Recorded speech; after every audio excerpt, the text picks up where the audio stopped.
안녕하세요, 최고진입니다. 오늘은 구축 아파트 공사할 때 꼭 체크해야 되는 사항들에 대해서 말씀드리도록 하겠습니다. 이거는 뭐 2베이 구조든 뭐 3베이 구조든 뭐 30평대, 20평대, 40평대, 뭐 80평대든 상관없이 구축 아파트면은 꼭 발생되는 큰 하자들, 아니 이미 늙어서 문제점이 발생되어 있는 것들인데 어떻게 해결해 나가야 되고 어떻게 인테리어를 해 나가야 돼, 이런 것들을 어떻게 보완을 해서 작업을 해야 되는지 그런 것들에 대해 설명드리도록 하겠습니다. 지난 영상에 제가 말씀드렸잖아요. 우선 신발장 교체하세요. 예전의 신발장과 다르게 하부에 조명 넣어서 깔끔하게, 이거 필링 작업한다고 이런 느낌 나오지 않습니다. 냄새나요.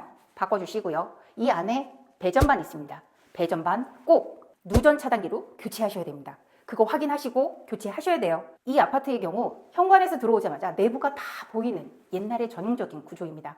내부가 문을 열었을 때 모두 보이는 구조 같은 경우는 좀 그렇잖아요. 우리 집 다 보이는 거 싫잖아요. 그러면 중문을 설치해서 이 공간을 막아야 되는데, 이 공간을 막을 때 여러분들이 기본적으로 인테리어 했던, 아니면 디자인만 보고 인테리어를 했다면 이쪽에 가벽이 있을 거고 저쪽에 중문이 서게 될 것입니다. 그런 것들은 이 집은 좀 작은 평수다 보니까 식탁을 꼭 사용해야 되고, 이 고객님이 요청하시는 필요한 구성들이 있기 때문에 그 구성들을 맞추기 위해서 고객님과 상의해서 만들어낸 방향입니다. 인테리어 업체와 소통을 하셔야 돼요.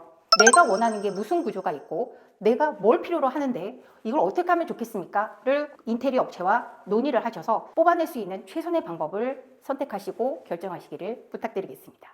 여러분, 거실입니다. 기존의 거실은 여기에서 끝나서 샤시가 있었기 때문에 좁은 구조였죠.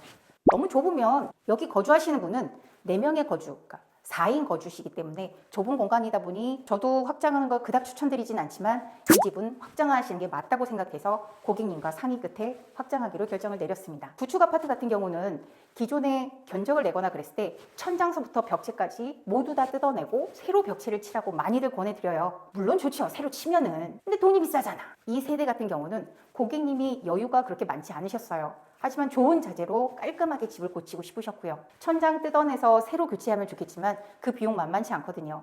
기존의 구축 아파트들 지금 이렇게 보셔서 어떠실지 모르겠는데 영상에는 아마 반듯해 보일지 모르겠지만 이 천장이 이렇게 쳐져 있었습니다. 이렇게.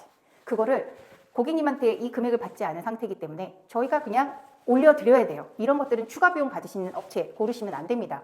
이렇게 올려서 기존에 천장, 윗집의 천장, 시멘 천장과 우리 이 지금 보여지는 이 석고, 마감재 위에 있는 상이, 고정하는 상들이 떨어졌어요. 기존의 조명들이 여기 가운데 붙어 있었잖아요.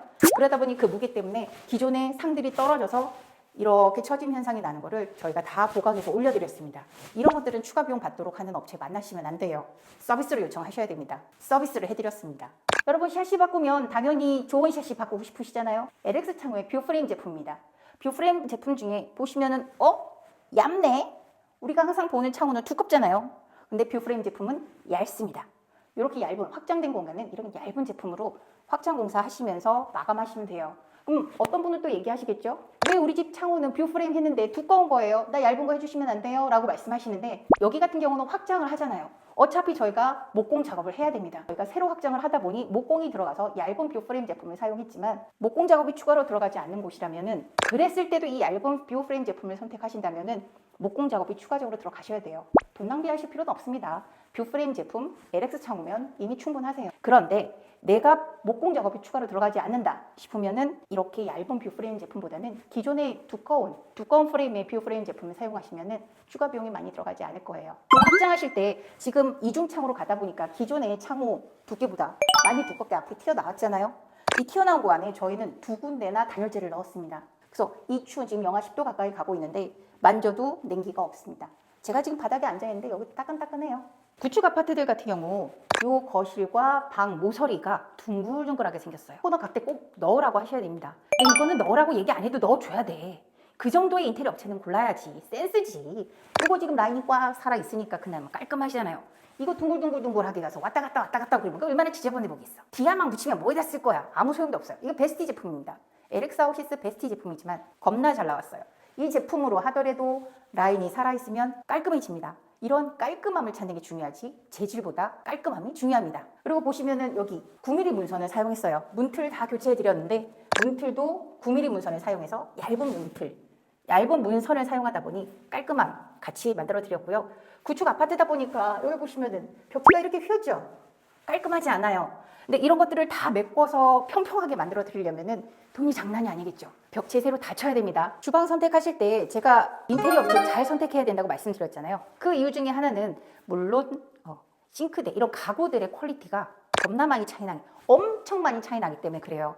자, 이 제품은 LX 하우시스 싱크대입니다. 어떤 등급의 어떤 퀄리티의 제품을 선택하시든 상관없어요. 12mm 얇은 상판 들어가고요. 문 라인, 이 문 라인들 모두 다 완벽하게 맞았습니다. 도어들 라인마다 튀어나온 거 없이 그대로 라인이 다 맞춰 있어요. 그래서 이런 것들 많은 분들이 와서 간격들이 안 맞아서 가구가 너무 촌스러워요 라고 말씀하세요. 그러면 일반 사제 제품들은 그런 경우가 정말 많습니다. 이렇게 브랜드 있는 싱크대를 사용하시면 이렇게 라인이 딱 맞는 깔끔한 싱크대를 선택하실 수 있어요. 그리고 이 제품은 에디톤이라는 제품이에요. 에디톤이 뭐냐면은 우리 LX 하우시스의 바닥재 중에 에디톤이라는 제품이 있고요. 원래는 화장실 벽 마감재로 나와 있었던 제품이고 천연 석재가 70% 들어가 있는 타일과 비슷한 소재라고 보시면 됩니다. 에디톤은 불에 약해요. 그 외에는 굉장히 강력하고 더러움이라든지 오염이라든지 물에도 굉장히 강하기 때문에 원래 여기 가운데 우리 타일 붙이잖아요. 타일 붙이면 이렇게 매지들이 들어가잖아. 그게 보기 싫어서 막 800각짜리 쓰라고 하고 막 돈 많이 어떤 데는 이 주방 타일만 뭐 80만 원씩 받더만 그렇게까지 받는데 요거 저희 같이 좀 인테리어 퀄리티가 있고 한 업체들은 에디톤이라는 제품으로 사용하시면은 라인 깨끗하잖아요. 원래는 이 정도 퀄리티 되려면 대리석을 같이 꺾어서 올려줘야 되는데 여기까지 대리석 넣으면 너무 비싸요. 그러실 필요 없습니다. 타일 값으로 에디톤 이렇게 시공해 드릴 수 있고 에디톤을 바꾸는 비용을 저희가 서비스로 해드릴 수가 있어요. 이런 식으로 좋은 제품을 저렴하게 납품해 드리고 제공해 드릴 수 있는 이런 인테리어 업체를 찾으시기 바랍니다. 우리 확장 많이 하시잖아요. 햇빛이 들어오는 거실 쪽 확장하는 것과 햇빛이 잘 들어오지 않은 이 뒷 발코니 쪽 확장하는 거는 차원이 다릅니다. 앞발코니 쪽은 설사 단열재가 좀 덜 들어가 있고 그지같이 시공했어도 화재가 잘 안 나요. 그런데 이 뒷발코니는 명백히 다릅니다. 여기 단열재 똑바로 안 넣잖아요. 나중에 돼서 여기 다 곰팡이 씁니다. 이 확장된 공간에 만져보면 냉기가 없어요. 바닥도 따끈따끈합니다. 중요한 거는 이 벽체, 기존의 벽체서부터 이 확장된까지 18cm의 공간이 새로 생겼는데 이 18cm라는 공간에 저희가 단열재를 10cm를 넣었어요. 이 10cm라는 단열재를 10cm짜리 두꺼운 핑크 단열재 하나를 뚝 갖다 넣은 게 아니라 5cm, 5cm짜리 단열재 두 가지 하나는 이런 방식으로 붙이고요. 다른 두 번째 붙일 때는 이런 방식으로 붙였습니다. 처음과 두 번째가 붙이는 방식이 달라야 돼요. 이렇게 엇갈려서 붙여서 그 사이사이도 폼으로 굉장히 꼼꼼하게 마감해 줘야 되고 단열은 가장 중요한 건 꼼꼼함입니다. 정확한 자재가 들어와야 되는 것도 중요하지만 꼼꼼함이 생명이에요. 저희 같은 경우는 이 확장 공간, 이 작은 공간 하나 확장하면서도 요 하나에 2명씩 요쪽 공간까지 해서 총 4명의 목수가 이 단열 공사를 했습니다. 이렇게 확장되는 공간은 디자인적인 면이 아니라 기능성, 단열성, 따뜻함, 여러분들께 추위를 느끼지 않을 수 있도록 만들어드린 게 가장 중요합니다. 얼마나 꼼꼼한 목수 기사를 불러서 얼마나 많은 사람이 꼼꼼하게 천장, 벽, 단열과 마감을 했는지 그게 아주 중요하니까 웬만한 믿을 수 있는 인테리어 업체 만나시면 체크 안 해도 돼요. 알아서 이렇게 잘 해줍니다. 여러분 여기 추워야 되는 게 맞잖아요. 확장해서 춥지 않아요. 정말 따뜻합니다. 바닥도 따뜻하고 벽도 따뜻하고 냉기라는 게 없어요. 정말 여러분이 직접 와서 만져보시라고 말씀드리고 싶습니다. 그런데 중요한 게 뭔지 아세요? 저희가 이렇게 단열을 치고 나면 춥지 않아요. 안 추우니까 많은 분들이 난방을 안 켜십니다. 절대 그러시면 안 돼요. 확장 공사를 하지 않았다면 괜찮은 인테리어 업체에서 공사를 하고 나면 창호만 바꿨어도 집안에 온기가 돕니다. 최소 18도 이상 떨어지지 않아요. 여기 지금 거실에서부터 주방 뒷발코니까지 전부 다 확장된 집입니다. 이 정도면 굉장히 추워야 되는 게 맞아요. 난방을 틀지 않아도 18도의 온도가 나오고 있습니다. 지금 난방을 켜고 났더니 바닥도 따뜻해졌고요. 벽도 냉기가 없어요. 이렇게 했을 때 많은 분들이 어머 춥지 않네? 난방을 안 켜도 되겠네? 라고 하고 난방을 안 켜시는 분들이 계시는데요. 무조건 켜셔야 됩니다. 많은 분들이 구축 아파트들 경우 도배하고 난 다음에 우리 집 도배 뭐 화재예요, 잘못됐어요 라는 얘기를 많이 하세요. 우선 기본적으로 구축 아파트들은 벽체가 고르지 않습니다. 튀어나오고 휘어지고 제멋대로 해요. 더군다나 그 라인은 어쩔 수 없다 하더라도 이 도배지 이 벽면에 천장서부터 벽체 사방 10cm 정도는 풀바리를 해서 딱 붙는 공간이에요. 이 가운데는 띄움 시공을 합니다. 그래서 깨끗해 보여요. 하지만 가장 중요한 건 이 모서리 10cm 부분, 이 부분은 벽에 딱 붙다 보니까 이 사방면으로 해서 여기에 울퉁불퉁한 기존의 시멘의 지저분한 모습이 그대로 보이게 될 수밖에 없어요. 그러다 보니 많은 분들이 어머 도배가 거지 같아, 어머 이따위로 공사해놨어 라고 컴플레인 하시지만 그거는 벽체가 나빠서 그런 거예요. 그래서 괜찮은 인테리어 업체들은 엄청난 빠데 작업을 합니다.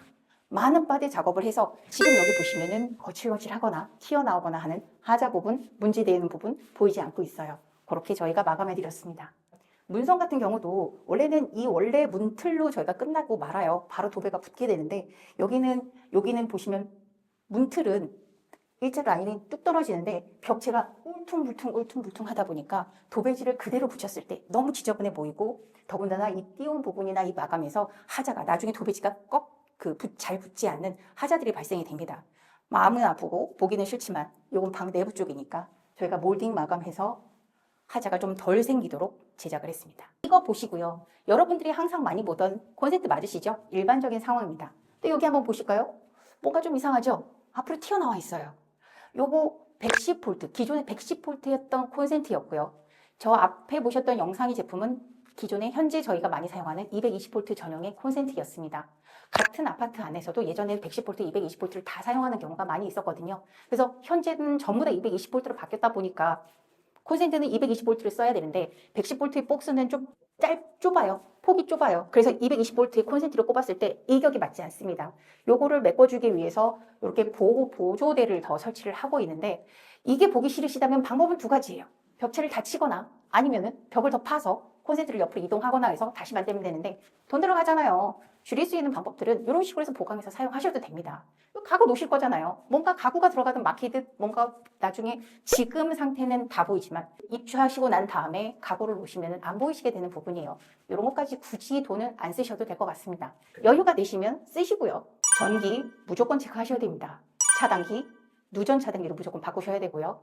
스위치, 콘센트, 기존에 피복이 벗겨져 있었는지 없었는지, 그런 위험 상황이 있는지 없는지 꼭 업체에서 체크가 가능하도록 그런 것들을 체크해주는 업체와 인테리어 계약을 하시기 바랍니다. 21평 구축 아파트 문제점들에 대해서 체크해 보셨나요? 여러분들이 구축 아파트 인테리어 하실 때도 이런 부분들에 대해서 체크해 주시길 바라고요. 지금 영상에 담지 않고 제가 까먹은 부분들도 굉장히 많아요. 그런 것들 차츰차츰 더 짜집게 해서 영상에 올리면서 여러분들께 소개시켜 드리도록 하겠습니다.